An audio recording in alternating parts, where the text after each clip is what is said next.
پھر الادین کی والدہ نے ان سونے اور چاندی کی پلیٹوں کو بازار جا کر دیا اور گھر کی ضرورت کی اشیاء لے آئی۔ پھر ایک روز جب الادین اور اس کا بندر بازار میں کھیل رہے تھے کہ اتنے میں بازار سے بادشاہ کی بیٹی شہزادی کا گزر ہوا۔ الادین پہلی ہی نظر میں شہزادی کو دل دے بیٹھا اور جلدی سے گھر کی طرف بھاگا اور اپنی ماں کو شہزادی کے ساتھ شادی کی خواہش کرنے لگا۔ الادین کی یہ بات سن کر اس کی والدہ ہنسنے لگی اور کہنے لگی کیا ہو گیا ہے تمہیں؟ بادشاہ کو یہ بات پتہ چلی تو وہ دربانوں سے کہہ کر تمہیں خوب مار پڑوائیں گے۔ الادین نے اپنی والد سے کیا مجھے اس چیز کی پرواہ نہیں، بس اب کچھ ہیرے جواہرات لے کر بادشاہ کے پاس چلی جائیں اور ان کی بیٹی کا ہاتھ میرے لیے مانگیں۔ الادین کی والدہ نے اس کی خواہش کی تکمیل کے لیے ویسا ہی کیا جیسے الادین نے کہا تھا۔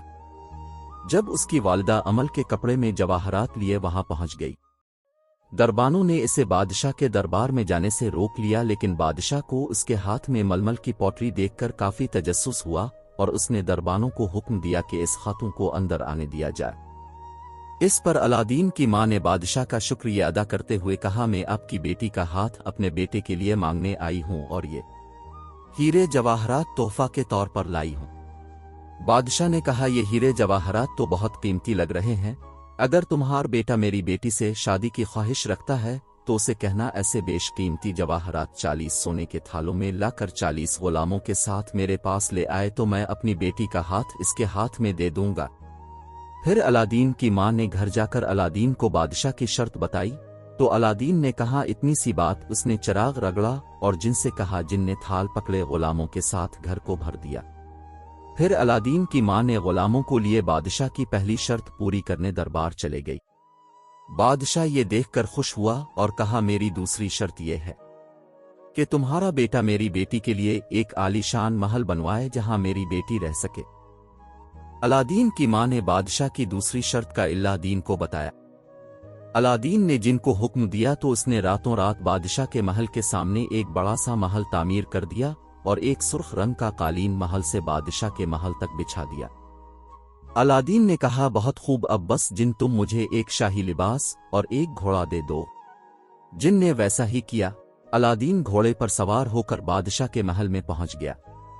بادشاہ الادین کو دیکھ کر خوش ہوا اور کہا میں تمہیں اپنی بیٹی کا ہاتھ دینے کے لیے تیار ہوں، جا کر شادی کی تیاریاں کر۔ الادین اور شہزادی کی شادی ہوتے ہی الادین اپنی سلطنت اور ارد گرد کی دوسری سلطنتوں میں بھی مشہور ہو گیا۔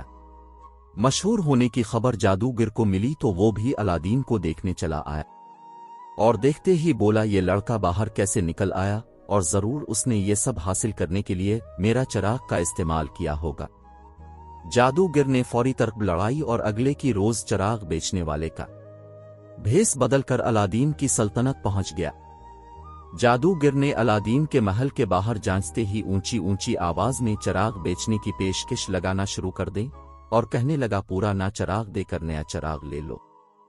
شہزادی نے جب یہ پیشکش سنی تو اس نے سوچا الادین کب سے یہ پرانا چراغ استعمال کر رہا ہے، کیوں نہ میں یہ پرانا چراغ دے کر نیا چراغ لے لوں۔ شہزادی نے ویسا ہی کیا جیسا جادوگر چاہتا تھا۔ نیا چراغ لے کر شہزادی محل میں چلے گئے۔ جادوگر نے اپنے جادوئی چراغ کو رگڑا اور جن کو بولا لیا۔ جادوگر نے جن کو حکم دیا کہ اس محل کو اور شہزادی کو یہاں سے اٹھائے اور کہیں دور صحرا میں چھوڑ آئے۔ پھر محل ایک زوردار آواز کے ساتھ اپنی جگہ سے غائب ہو گیا۔